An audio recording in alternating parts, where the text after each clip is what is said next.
سيد الأنبياء والمرسلين أما بعد أعوذ بالله من الشيطان الرجيم بسم الله الرحمن الرحيم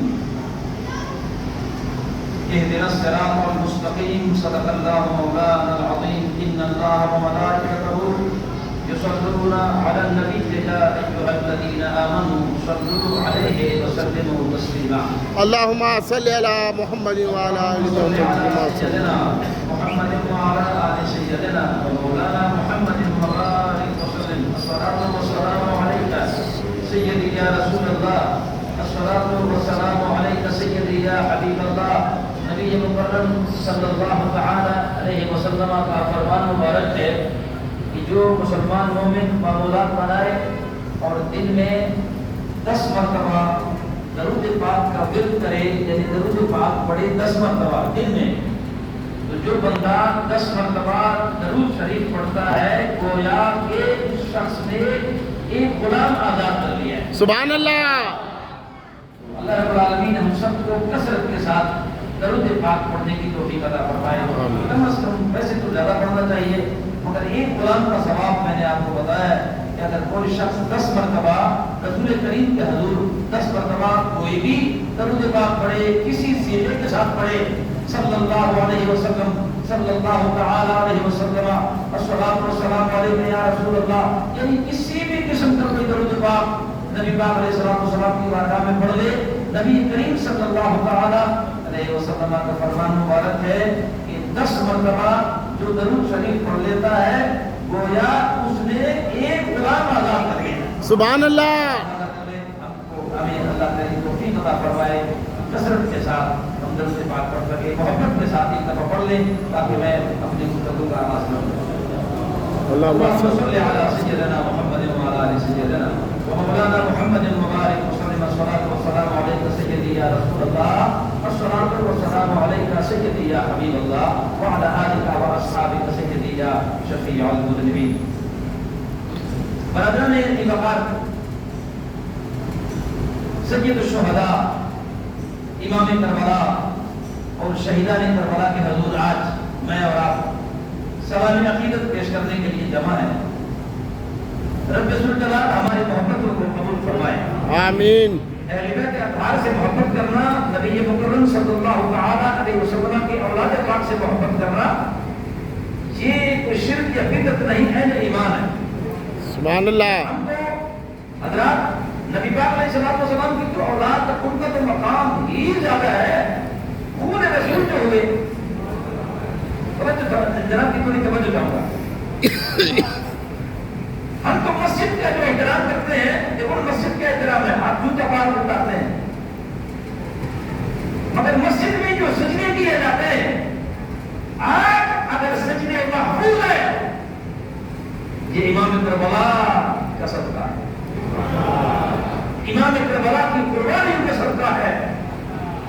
امام کربلا نے ایک سوچ دی ہے کہ جب بھی تمہارے سامنے کوئی طاغوت آ جائے، طاغوت بے حیائی اور ظلم جب تمہارے سامنے آتا ہے تو امام کربلا کی سوچ یہ ہے کہ جب تمہارے سامنے طاغوت آ جائے، بے حیائی آ جائے، بے پردگی آ جائے تو حسین کے کردار کی طرح ڈٹ جاؤ، ڈٹ جانا وہاں، کبھی بھی کسی باطل کے ساتھ یا طاغوت کے ساتھ کبھی کمپرومائز نہ کرنا، مر جانا اور جان کو قربان کر دینا، مگر کبھی بھی برائی کو فروغ نہیں دینا۔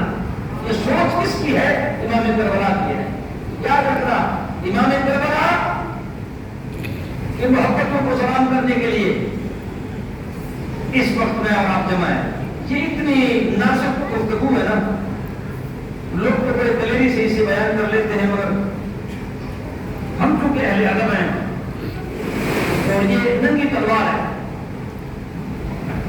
اور اسے بیان کرنے کے لیے بڑا ادب چاہیے، اسے بیان کرنے کے لیے احساس سے گفتگو کرنی چاہیے، حساس موضوع ہے یہ کوئی عام موضوع نہیں، بہت حساس موضوع ہے، اتنا حساس ہے اس میں ہر لفظ جو ہے وہ امام کربلا کی شان کے عین مطابق ہو۔ پھر تو ایک بات ہے حضرات توجہ فرمائیے، چونکہ یہ اولاد رسول ہے، اور یہ ان پاکان امت کے جگر کا بارہ ہے. یاد رکھنا کہ جن کے گھر میں یہ اس سارا پاک کی اولاد ہے کہ وہ نفوس قدسیہ اور اس مادہ کی اولاد ہے کہ جس کے گھر میں بغیر اجازت کے اسرائیل بھی نہیں آ سکتا. اللہ اکبر. سبحان اللہ. بغیر اجازت کے اسرائیل جس کے گھر میں نہ آ سکے، اسرائیل جس کے گھر میں نہ آ سکے، جب زہرا پاک کا وقت اجل آیا، وقت اجل، جب زہرا پاک کا وقت اجل آیا تو اسرائیل روانہ ہوا روح قبض کرنے کے لیے. آواز قدرت آئی، اے اسرائیل کہاں جا رہے ہو؟ اسرائیل کہنے لگا زہرا پاک کے روح کو قبض کرنے کے لیے. تو اللہ رب العالمین نے فرمایا اسرائیل رک جا، رک جا، زہرا کے گھر نہ جانا. سبحان اللہ. زہرا پاک کے گھر نہ جانا. کس لیے جا رہا ہے؟ وہ کہتے ہیں اللہ وقت اجل ہے، زندگی ختم ہے، لمحات ختم ہے، روح قبض کرنے کے لیے. مگر رب اے اسرائیل بغیر اجازت تم ان کے گھر نہ جانا. مولا وقت ختم ہے، زہرا پاک کا وقت ختم ہے، وقت اجل ختم ہے، زندگی ختم ہے.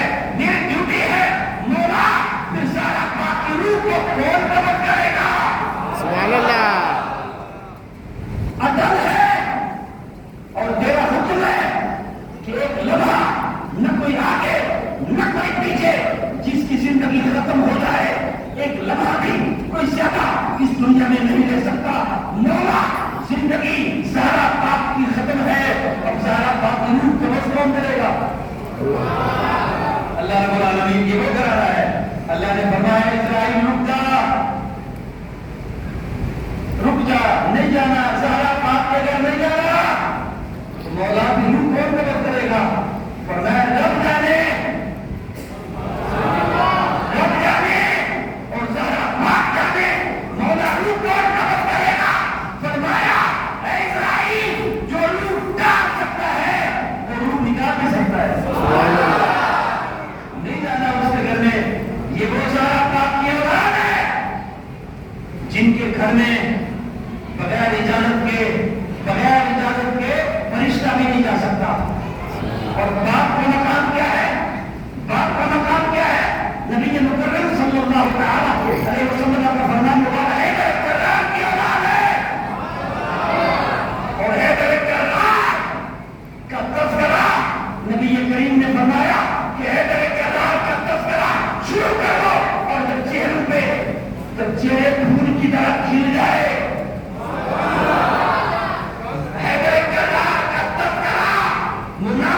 اور مومن کی پہچان ہے.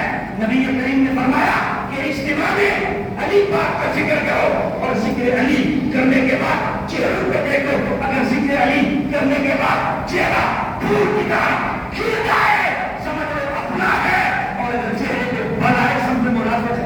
اللہ اکبر. حیدر کرار کا جب تذکرہ سنتے ہیں نا ہمارے چہرے پھول کی طرح کھل جاتے ہیں. نعرہ تکبیر. کا مقام کیا ہے؟ نبی کریم فرماتے ہیں صلی اللہ تعالی. ایک حدیث پاک چونکہ میرے پاس وقت کم ہے اور میں اختتام کی طرف جاؤں گا. نبی کریم صلی اللہ تعالی علیہ وسلم نے ہر صحابی کا مقام بیان کیا ہے. ابو بکر صدیق کا مقام اپنی جگہ، عمر فاروق کا مقام اپنی جگہ اور عثمان غنی کا مقام اپنی جگہ. ہر ایک کا مقام رسول اللہ نے بیان فرمایا ہے. مگر جب حیدر کرار کی بات آئی نا تو پھر رسول کریم کی طرف سنی ہے. رسول کریم حیدر کرار کا مقام کیسے بیان کرتے ہیں؟ سبحان اللہ. نبی پاک نے فرمایا لوگوں سنو، من ارادا قول نبی صلی اللہ علیہ وسلم حضور نے فرمایا من ارادا ان ينظر الى آدم في علمه والى موسى في هيبته والى عيسى في زهده والى ابراهيم في خلته والى موسى في هيبته والى عيسى في زهده فلينظر الى علي بن ابي طالب. رسول کریم نے فرمایا کہ اگر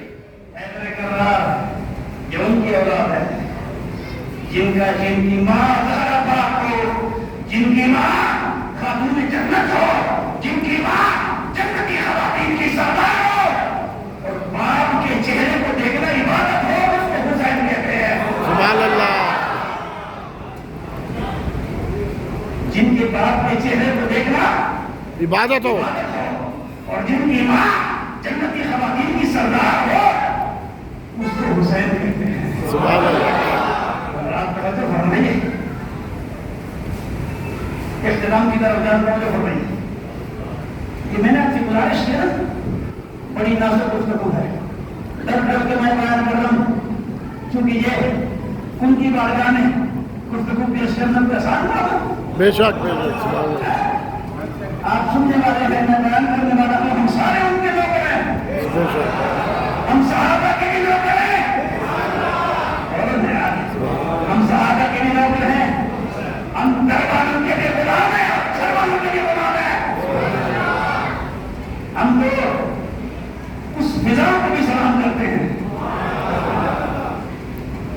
اگر دیکھو نا, نبی کریم صلی اللہ علیہ وسلم نے ایک خچر کدا درا گوش حیدر کرار کو گفٹ کیا ایک دن, اور میں اس خچر پر میں سواری کرتا تھا, مگر آج سے ہم نے آپ کو دے دیا ہے. سبحان اللہ. خچر دے دیا, مگر یاد رکھنا صاحب روح البیان لکھتے ہیں کہ خچر جب علی پاک نے وصول کر لیا, صاحب روح البیان قسم کھاتے ہیں کہ زندگی بھر کبھی حیدر کرار اس خچر سے آگے نہیں گئے. خچر کا احترام کرتے تھے اور زندگی بھر کبھی اس خچر پہ سواری نہیں کی. فرمایا کہ جس خچر پر مصطفیٰ سوار ہو, ہم کیسے سوار ہو جائیں. حضرت ابوبکر صدیق نے امام حسین کو اٹھایا اور آپ کے ہاتھوں کو بوسہ دیتے رہے, پیروں کو بوسہ دیتے رہے. تو حضرت انس بن مالک نے کہا, اے ابوبکر صدیق, آپ اس کے منہ کو, پیشانی کو بوسہ کیوں نہیں دیتے؟ معصوم بچہ ہے, پیشانی کو بوسہ دے دو یا رخسار کو بوسہ دے دو. آپ نے فرمایا یہاں اور یہاں مصطفیٰ کے ہونٹ لگے ہیں, میں اس لیے بوسہ نہیں دیتا. سبحان اللہ. نعرہ تکبیر, نعرہ رسالت, نعرہ حیدری. قاری صاحب زندہ باد. مصطفیٰ کے ہونٹ یہاں لگے ہیں, مصطفیٰ کے ہونٹ یہاں لگے ہیں, تو جہاں مصطفیٰ کے ہونٹ لگ جائے, ہمارے ہونٹ اس قابل کہاں پہ وہاں پہ سجے. ادب دیکھو, ادب دیکھو, احترام دیکھو. اور آپ نے جب ان کا تذکرہ سنا تو آپ کی طرف اپنا ایمان دے گے نا, آپ کیسے مچل گئے؟ کیوں نہ مچلے, آپ کے اندر ایمان ہے. یہ ایمان بولتا ہے آپ کے اندر, اس وقت آپ کے اندر ایمان بول رہا ہے. اس لیے آپ نے جب ان باتوں کا ذکر سنا تو آپ کا دل کیسے, کتنا آپ کا ان خراب ہوا, آپ کا دل بے چین کا قرار آ گیا. اس لیے توجہ فرمائیے. بیٹا حضرت امام باقر ہسٹری آف کربلا کی عینی شاہد, جس کا نام امام زین العابدین ہے, جنہوں نے تمام معاملات کو اپنے آنکھوں سے دیکھے. اس سے بڑا کوئی اٹل راوی اور کوئی نہیں. جس نے سب کچھ اپنے آنکھوں سے دیکھا, اس کا نام امام زین العابدین ہے. آپ کا بیٹا امام باقر, چھوٹا سا معصوم بچہ, یا آخری بات ہے, توجہ کرنا, جتنی توجہ کرو گے اس انشاءاللہ اب پھر دیکھ لیں کیا ہوتا ہے. کچھ بیٹھے ہیں ویسے, آپ کو سمجھ آئی ہے؟ ہمیں سمجھ آ گئی, آپ کو بھی آئی گئی ہے. ان کی نگاہ ہو گئی ہے, ان کی نگاہ ہو گئی ہے, ورنہ کسی محفل میں یہ رنگ اس وقت بنتا ہے جب ان کی توجہ ہو جائے. ان کی توجہ کے بغیر یہ رنگ بن نہیں سکتا. توجہ ہو گئی ہے, توجہ فرمائیے حضرات. ان کا نام امام باقر ہے. بیٹا ہے کس کا؟ امام زین العابدین کا. والد کا ہاتھ پکڑ کے بوسہ دیتا ہے. اپنے والد کے ہاتھ کو بوسہ دینا امام زین العابدین کی سنت ہے. اپنے والد کے ہاتھ کو بوسہ دینا امام زین العابدین کی سنت ہے. اے بیٹو, اے جوانو, میں تمہیں بتانا چاہتا ہوں, تمہارا سب سے بڑا پیر تمہارا والد ہے. یہ امام کربلا کی سوچ ہے. تو تمہارا سب سے بڑا پیر تمہاری ماں ہے، تمہارا سب سے بڑا پیر تمہارا والد ہے۔ اگر کچھ حاصل کرنا ہو تو تمہاری تقدیر کی کنجی تمہارے باپ کے ہاتھ میں ہے اور تمہارے ماں کے ہاتھ میں ہے۔ سبحان اللہ، سبحان اللہ۔ زندگی ہو تو زندگی میں احترام کرو، دنیا سے رخ سے دنیا کو قبروں سے رابطہ لگا کرو، دعاؤں کی صورت میں۔ بیٹے نے آپ پکڑا، بوسہ دیا امام زین العابدین کے ہاتھ کو اور کہا بابا ایک بات کروں آپ سے، ابھی تو مجھے بھی سمجھ آئی گئی ہے، کافی بڑا ہو گیا ہوں، ابھی تو میں چل بھی سکتا ہوں، ابھی تو میں چل بھی سکتا ہوں، پہلے آپ انگلی سے پکڑتے تھے، ابھی تو میں چل بھی سکتا ہوں۔ بابا ایک چیز بتاؤ، میں نے تو جب بھی آپ کو دیکھا ہے آپ کو روتے ہی دیکھا ہے، میں نے تو جب بھی آپ کو دیکھا ہے، توجہ فرماؤ، بیٹا کہتا ہے باپ سے میں نے جب بھی آپ کو دیکھا ہے روتے ہی دیکھا ہے، تو میں اگر آپ اجازت دے دیں میں کوئی طبیب لے کر آ جاؤں، آپ بیمار تو نہیں ہے، آپ کو تکلیف تو نہیں ہے؟ آپ نے فرمایا نہیں بیٹا، جو ہمیں مرض ہے نا وہ طبیبوں والا مرض نہیں ہے، جو مرض ہمیں ہے وہ طبیبوں والا مرض نہیں ہے۔ اے میرے بیٹے، اپنے بیٹے کو اٹھا کر فرمایا گفت زین العابدین غم تازہ کرتی ہے پسر، اے بیٹے تم نے تو ندی کی واقعات ہے کربلا، گفت زین العابدین غم تازہ کرتی ہے پسر، اے بیٹے تو نے وہ داستان چھیڑ کر ہمارے زخموں کو چھیڑ دیا ہے۔ سبحان اللہ۔ ہاں پترا تو ندی کی واقعات ہے کربلا مندی دام، تم نے کربلا نہیں دیکھی، ہم آنکھوں سے دیکھ کر آئے ہیں، آپ نے کربلا نہیں دیکھی، ہم دیکھ کر آئے ہیں۔ اور فرمایا دار ہجرا پر دل من کم ترک یعقوب نے فرمایا میرا تو غم ہے وہ کوئی یعقوب نبی سے کم تو نہیں ہے، میرا تو غم ہے کہ کوئی یعقوب نبی سے کم نہیں ہے، کم تو نہیں ہے، اس لیے کہ ان پسر تم کرتا ہوں تو من پسر تم کرتا ہوں کہ ان کا تو باپ ان کا تو بیٹا تم ہوا تھا، میں تو باپ سے مل رہا تھا۔ توجہ فرمائیے حضرات، امام کربلا جرأت کا نام ہے، اختتام کر رہا ہوں، امام کربلا جرأت کا نام ہے، جرأت کا نام ہے، امام کربلا استقامت کا نام ہے، امام کربلا صبر کا نام ہے، امام کربلا باطل کے ساتھ ٹکرا جانے کا نام ہے، امام کربلا طاغوت کے ساتھ بے حیائی کے ساتھ ظلم کے ساتھ کمپرومائز نہ کرنے کا نام ہے۔ سبحان اللہ۔ امام کربلا کے عصمت کو سلام، امام